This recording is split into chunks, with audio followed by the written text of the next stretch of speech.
గతంలో పాలక కౌన్సిల్ ఏ విధంగా నడిచిందో, నేను వచ్చిన తర్వాత ఏ విధంగా అదే కౌన్సిలర్లతో ఏ విధంగా అయితే నడిపించినామో అదే సిస్టమ్ తో పోదాం.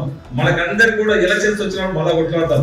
ఎవరు పార్టీ వాళ్ళది, ఎవరు జెండా వాళ్ళది, వాళ్ళతో వెళ్దాం. ఖచ్చితంగా డెవలప్మెంట్ వల్ల నేను ఎక్కడ కూడా ఏ నా వాడు నీ వాడు అనకుండా అన్నిటిని కూడా సమానంగా, ఎందుకంటే తాండ్రు ప్రజల నావడం నాకు తాండ్రు ప్రజల ఆ రోజు 3,000 ఓట్లు మెజార్టీ ఇచ్చింది. ఎంపీ ఎలక్షన్ లో 3,000 మెజార్టీ ఇచ్చింది. మళ్ళీ నిన్న మున్సిపల్ ఎలక్షన్స్ లో కూడా నాకు 3,000 మెజార్టీ ఇచ్చింది. ఇంకా దాన్ని పెంచుకునే ప్రయత్నం చేద్దాం. నేను ఎక్కడ కూడా ఆ వాడు నాది కాదు, వీడు నా వాడు కాదని చెప్పి నేను ఎక్కడ కూడా సవితి తల్లి ప్రేమ చూపెట్టాను. ఇక్కడ ఉన్నటువంటి వాట్స్ వాళ్ళన్నింటినీ కూడా అభివృద్ధి చేసే బాధ్యత ఖచ్చితంగా మా చైర్పర్సన్ పైన, మా వైస్ చైర్పర్సన్ పైన ఉంది. దానికి సహకరించడానికి ఖచ్చితంగా అన్ని విధాల గౌరవ ముఖ్యమంత్రి గారి సహకారంతో అన్ని పనులు తీసుకొచ్చే బాధ్యత నేను తీసుకొని చేస్తాను.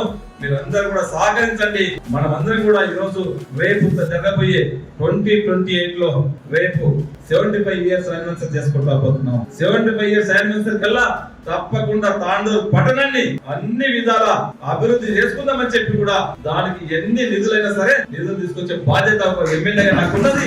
నేను తీసుకొస్తాను. మీరు గ్రౌండ్ లో ఉండి మీకు కావాల్సినటువంటి మౌలిక సదుపాయాలు ఈ రోజు ప్రజలకు అవసరం ఉన్నటువంటి ప్రజలకు అవసరాలు ఖచ్చితంగా మీరు తీసుకురండి. రేపు జరిగే కౌన్సిల్ లో కూడా ప్రజా సమస్యల పైన ఎన్ని గంటలైనా నేను చర్చించవలసిందే.